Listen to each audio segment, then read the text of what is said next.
Hey there, Hofstra fans. Welcome to this week's edition of the WBB Mason Coaches Report right here on GoHofstra.com. I'm Mike Sullivan, joined as always by head coach of the Hofstra women's basketball program, Krista Kilburn-Steveskey. Coach, how's everything going this week? It's going, Mike.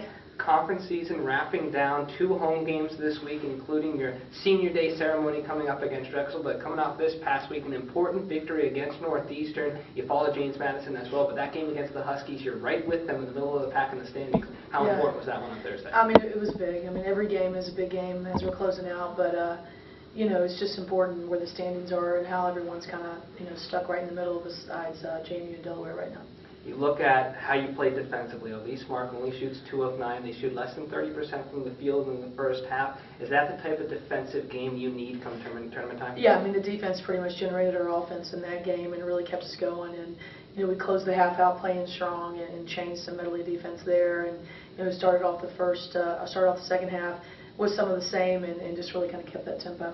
Is there any concern with the post defense? Tunsil has 22 and 15. You've got Kelsey Buchanan coming in Thursday for Delaware. She had a strong game against you down in Newark. What about the play inside from Halo and Ruby? You know, no, it's funny because right after that game, you know, we felt like we did a pretty good job on their guard play, and at Northeastern we did a really good job on Tunsil. You know, I think Alo kind of got a little bit of trouble, so she was sitting there for a while, and you know, but she, you know, she had a good game. I mean, I think you just got to really tip your hat at her. She wanted to redeem herself from back at up at their place. So, you know, we certainly try to do our best. But if she was going to have something, you couldn't let, you know, Elise Mark or any of the other guards get fired up. And I think the players shifted their focus a little bit more on knowing that Elise Mark was back in, and you know, we certainly can't do that if we face them again in the tournament. What about Alexis Carter's play in that game? 8 points, 9 rebounds, one of her stronger games of the year. How important is it for her to be at her best come tournament? Yeah, I mean, it is. She's had you know, a good start, and then had some bumps in the road, you know, physically, and then now she's kind of going back full swing. So just been really proud of her. You know, I think her play, you know, especially in the last game, she's had, you know, her career highs here in the last 2 games, but she had 9 rebounds in that game. You know, so you talk about points, let's talk about the 9 rebounds. She had 6 rebounds in the JMU game, so I was just really proud to be talking about her. And you look at where you are in the standings right now, and obviously conference games, end of the regular season, are always important, but realistically, you could finish anywhere from 3rd through 7th right now with 3 games remaining. What's the message to your team for this stretch run? You know, I was really proud of my team after the JMU game. I mean, I made a statement in their press conference that we got beat, and we got beat by a number, but we were not beaten. I could see it in their eyes. It was, you know, we fought hard for 40 minutes, but we, you know, we just couldn't put the ball in the hole. So, but I could see it in their eyes, and right after the game, they were looking at their phones. They were pulling up. Dunn saw that Drexel had gotten beat by Northeastern, and they saw that William Mary had gotten beat by Delaware. And so they were already right after the game, not knowing those scores, you know, ready to go, know what their task at hand.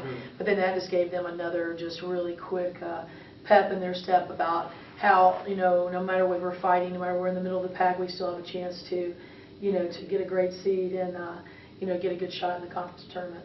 Look ahead to this week now. Delaware, you narrowly lost to them on the road in OT, 71-66. They're a team second in the league right now. Yeah. What do you have to do to avenge that loss? I mean, you have to keep them off the boards. They have a ton of second chance opportunities. What you alluded to earlier about Tunsil, you know, they have Buchanan, and then they're playing Joy. I can't pronounce her last name. So they're playing her as a tandem, you know, and that's huge size. And then they have guards at rebound.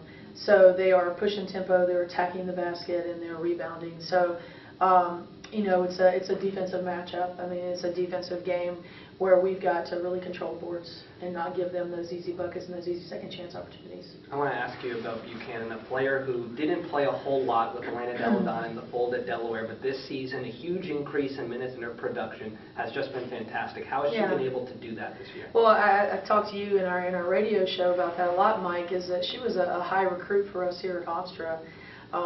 You know, probably would have, you know, been fighting for people for playing time, you know, this last 3-4 years, even with Shantae Evans. So I was not surprised. You know, I think she's you know, again, she's our competitor. We play against them, but getting to know people in the recruiting process, you know, kind of kids are. She's a fierce competitor. I always liked that about her in recruiting. So I knew that it was kind of unfortunate the way it played out. That, you know, fortunate that they had success, that Elena was there, but kind of unfortunate for her because, you know, she wasn't going to be knocking her off the court. So I'm not surprised. I mean, she's mobile. She has a good head for the game, but I think her fierce competitiveness and having the talent.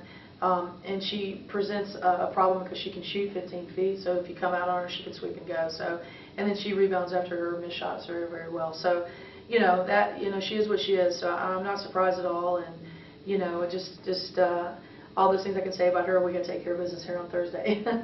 We really got to contain her much better and then keep them off the boards.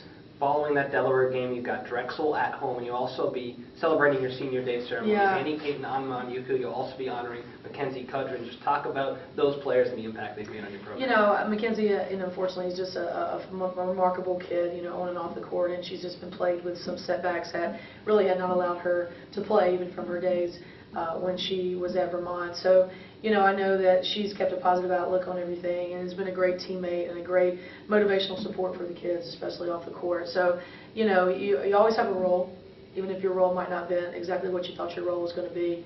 You just have a role to bring something to the team. That's why it is a team. That's why we have these many players on a team. So I can't say enough about what quality person that she is. And, you know, does very well in the classroom and has a lot of goals academically, you know, through med school. So she wants to move forward with, you know, what's good for her in her future. Talked last time on the show about Annie Payton and AO, and it's going to be emotional because you know, you've had so many. I mean, every time you have a senior that leaves, but to see kids that have really made it and kind of exemplify what you try to teach, you know, the few things that we have left in our society, which is sports, that teaches you, you know, you really got to work hard. You might not just get something really quick. You know, you can't just swipe a card or text something or take a Instagram or, you know, whatever to get what you want. You actually have to work for it, and no one can hand it to you. Your moms, your dads, your significant others, everything out there. So to have two kids stay in your program, to fight, and to have two really outstanding years, you know, and have a decent sophomore year as well too, trying to contribute, but then really blow it up on their junior and senior year. You can't say enough about, you know, that's what you're supposed to be teaching in sports. And you know, for them, the senior day is going to be emotional. You know, both players are very close to my heart, and I've always just liked the progression that Annie Payton has made as a human being. You know, and both of them on and off the court are just outstanding people. Finally, Coach, 2 final conference home games of the season, extremely important in terms of seeding. How do you come with 2 wins? You know, it's going to be defensive battle here. I mean, you know, obviously, I say that, you know, defensive battle, but we need to certainly shoot way better than we did even in the last 2 games. So, you know, we go down to JMU, and like I said, we shot 5 for 30 in the first half. So, you know, you just can't go that long. You can't go these 9-minute stretches without scoring. But you know, if we can get steals and play off of that and just, you know, press and, you know, cause a lot of havoc with people, we can come out of here victorious. So it's going to be fun. It's going to be a fun stretch this week, you know, going down the finish line with a lot of really top talented teams right now. So I know the team is ready, and we're excited and getting ourselves ready for the tournament. The Hofstra Pride wraps up their home conference slate this week against Delaware and Drexel. You can catch both of the games right here on GoHofstra.com. For Krista Kilburn-Steveskey, I'm Mike Sullivan. Thanks for tuning in to the WBB Coaches Room.